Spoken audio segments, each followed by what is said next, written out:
agradecer a la Corporación Universitaria Minuto de Dios la posibilidad de hablar, conversar con ustedes sobre un tema al que he dedicado mi vida, que es el aporte de la educación y la política a la construcción de un país diferente.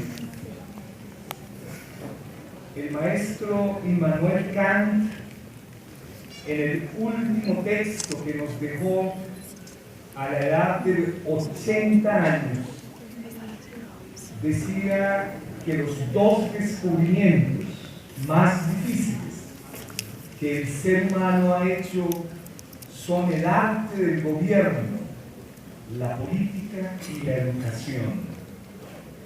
Y esa máxima valorativa de Kant, de un hombre longevo y sabio, es algo que siempre ha marcado mi vida.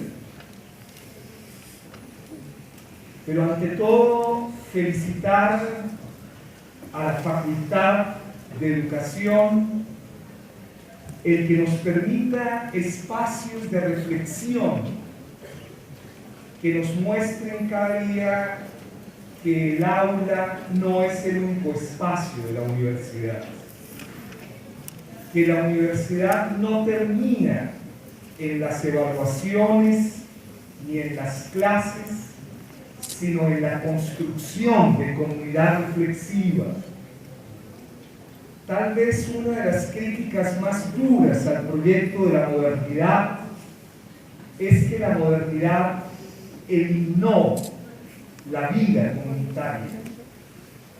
Y por eso el maestro Walter Benjamin recuperaba que en los grupos religiosos y en los grupos anarquistas supervivía la posibilidad de construir comunidad, sentido de pertenencia y también de pertinencia. Por eso, dedicar una semana entera al problema angustioso de la educación en Colombia es un gran síntoma de comunidad, de liderazgo, pero también de compromiso con Colombia. Tenemos muchos indicios y señales para la esperanza, pero cuando uno recorre el país y recorre la vida en Colombia, se le incrementa. Hace menos de un mes inaugurábamos en la ciudad de La Habana la comisión histórica para, desde una visión plural, casi un laboratorio de paz, la academia hacer un nuevo relato sobre la historia del conflicto y de las víctimas. Y como lo decía alguien, allí convergieron profesores universitarios que han dedicado su vida a la educación y a la política. En la próxima semana tendremos realmente el homenaje al profesor Alfredo Molano, que la Universidad Nacional de Colombia le dará cuando para él no es lo fundamental la vida formalista de la academia, un doctorado honoris causa en sociología. Tal vez no exista persona que haya recorrido con tanto amor y sinceridad por los ríos, los valles, las montañas, la guerra de este país ensangrentado. Es un homenaje no solo a él, es un homenaje a que hay profesores y profesoras de Colombia que estamos decididos y decididas a dar nuestra vida por la terminación del conflicto en Colombia. La semana pasada nos reunimos en el Teatro de la Alcaldía de Bogotá cientos de artistas, gestores culturales, para hablar también adoloridos de cuál es el papel de las políticas culturales para construir un país en paz. Aunque la asistencia no fue masiva, porque hay mucha más riqueza, planteamos también que sin cultura, sin arte, sin juego, sin deporte, sin identidades, no habrá terminación del conflicto. Y hoy ustedes, la Facultad de Educación, nos da una muestra más de la seriedad de Colombia, del rigor de Colombia.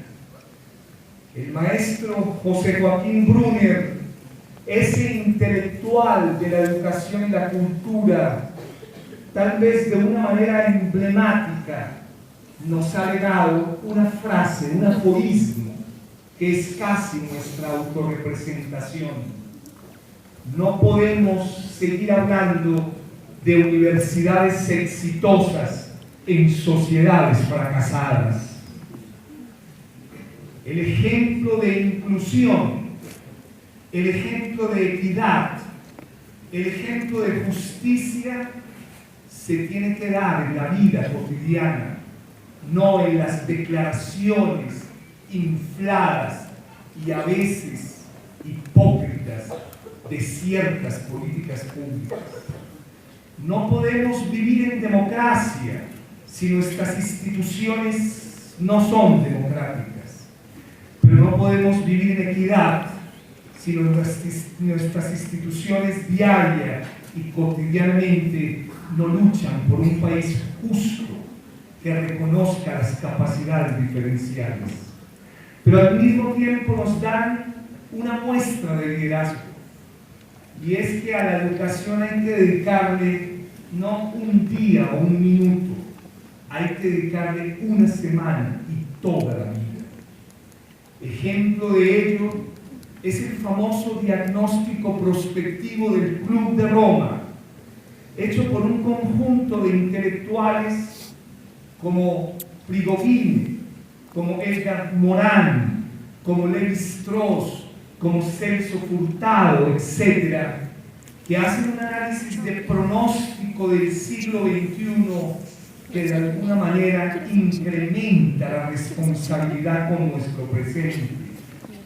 Una especie de diagnóstico en el tono del peligro, en el tono realmente del incremento de la responsabilidad. Nos dicen ese conjunto de pensadores que de aquí al 2020 llegaremos a la etapa más frívola, individualista, banal, eso que llamó Eric Hobsbawm el individualismo asocial absoluto. Pero será tal el horror que en el año 2020 volveremos a pensar seriamente en la educación. Los gobiernos, los actores sociales, las universidades, las políticas volverán a pensar en un pacto serio, riguroso y reflexivo por la educación. Y solo 40 años después, cuando muchos de nosotros y nosotras estaremos muertos, empezará una sociedad creativa, porque todos los informes mundiales sobre ciencia, técnica, innovación, educación y cultura, lo que el ser humano ha perdido lastimosamente es la capacidad imaginativa, la capacidad creadora, la capacidad de resolver por su propia cuenta sus problemas cotidianos y humanos. Las pruebas PISA no son un problema solamente de política educativa, es la señal, el síntoma de que una educación que no aborde con rigor un nuevo pacto no creará una sociedad imaginativa, utópica, inteligente, reflexiva, amorosa. Y ahí estamos caminando.